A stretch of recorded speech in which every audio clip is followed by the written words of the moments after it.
Well, hello again, everyone. I am so excited to be with you again on this April the 5th edition of Carry Your Cross. Folks, I am just so full. I really am. Yesterday was just an extraordinary day here at Mount Calvary with our Easter celebration, but even before that, with our sunrise service and then the time of our Sunday school. I mean, the whole day was just something that last night I just sat and reflected upon, and I am just so thankful for so many of our people, all of our people really. But in regard to moving everything outside, I just want to say a very special thanks to our AV team. I want to thank those who continue to lead worship here, from Brother Matthew to all the accompanists, to all those that sang and led in such a just a selfless, humble way yesterday as we celebrated Jesus' resurrection. I mean, folks, I've still got chilly bumps this morning. I really do. It was just so overwhelming to be confronted with the truth that Jesus is no longer dead. Jesus is alive. He is forever seated at his Father's right hand in heaven, ever interceding on our behalves, calling out our names, before his Father, while he sits on the throne. I mean, it's just the reality of being saved, the reality of having that certainty, that assurance of salvation in our hearts, and Jesus is alive, is just something that I will never get over. So from my heart to yours, yesterday was just an incredible day. And I just so look forward to now moving forward, because I know it's on your mind as it is on my mind. Okay, now that Easter is over, what do we do?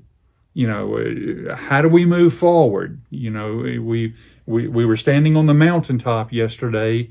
Is everything now going to be less than it was yesterday? Absolutely not. Because I have told you over and over again, and I will hold to this truth forever. The reality of Easter is something that we should be living out in our lives every single day, not just one day per year. The reality of our relationship with Christ, our reality of Jesus' resurrection, should overwhelm us in our daily lives every single day that we live, especially as believers. And, Easter to me is the pinnacle of the entire Christian year. Of course, we look forward to Easter, and we just exult in the reality of the truth that Easter gives to us. But as we go backward, I guess you could say, we also understand the reality of Good Friday, when Jesus died on the cross and was placed in a borrowed tomb, leading up to Easter. But I even want to go back one day further as we think about how we should be moving forward and what should be our priority.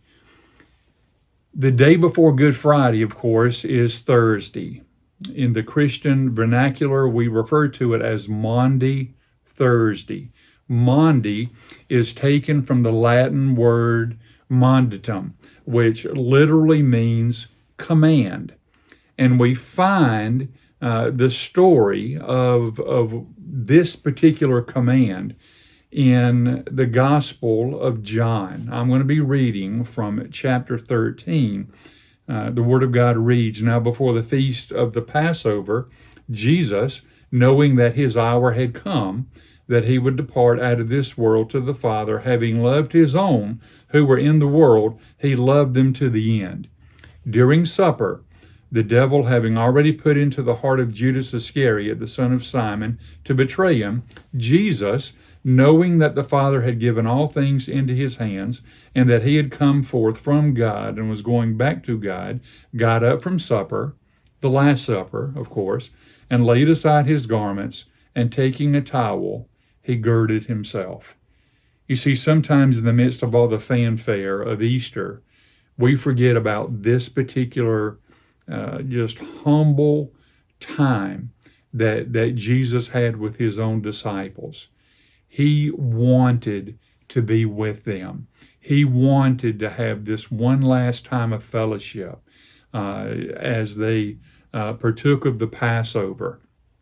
And he instituted the Lord's Supper here with the breaking of bread and the giving of wine. And it was just a very tender, compassionate time in and of itself. But what makes it even more tender is that Jesus, after supper, gets up.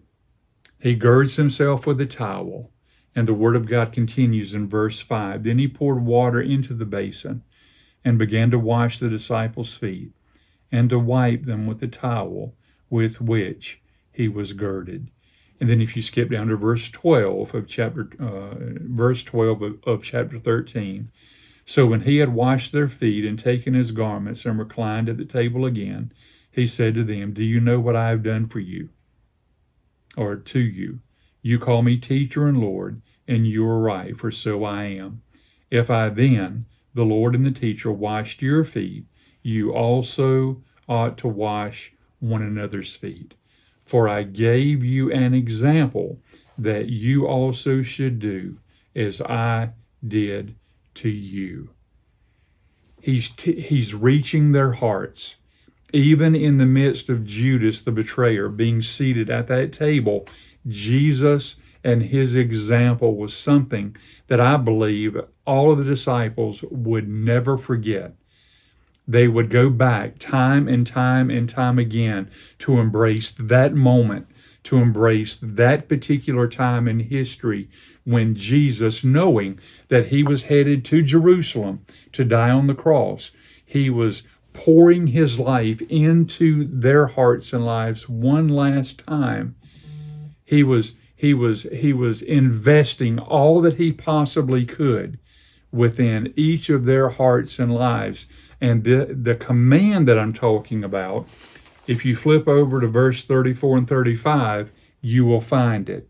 Because Jesus says, a new commandment I give to you, that you love one another, even as I have loved you, that you also love one another. By this, all men will know that you are my disciples, if you have love for one another. You see, as the disciples moved in and around Jerusalem and they watched from afar everything that was going on with Jesus, and they were discouraged and they were disturbed and they were broken. And even as Peter denied Jesus, not once, not twice, but 3 particular times, I believe that all of the disciples, their minds and their hearts went back to that prior Thursday. And they remembered Jesus' love for them. They remembered his tenderness.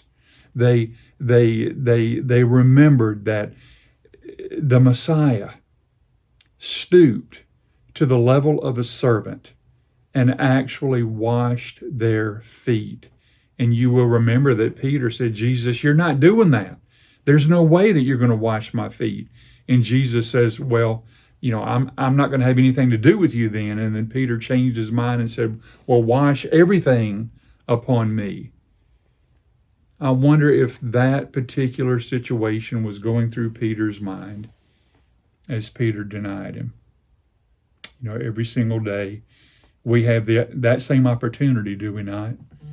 We can either love others as Christ has loved us and continues to love us, or we can disobey and we can keep his commandments, his tenderness, his compassion at arm's length.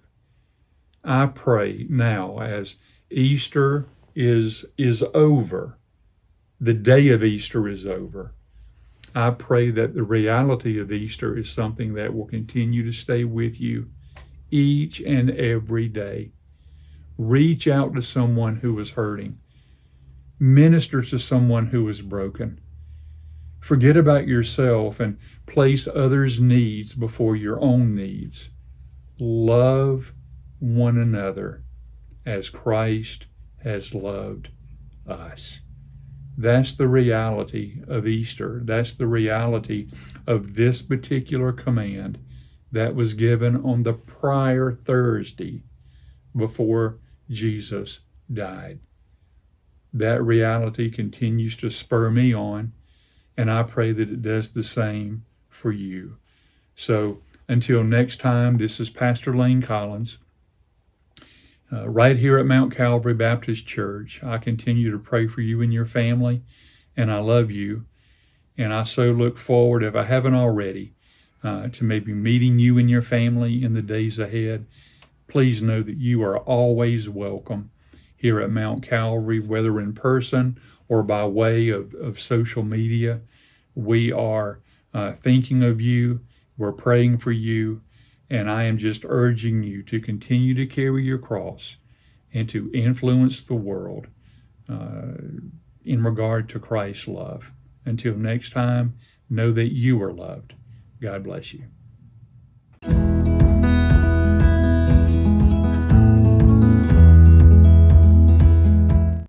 Thank you so much for tuning in to Carry Your Cross today. If you would like to view further videos, please follow us on Facebook or subscribe to us on YouTube. God bless.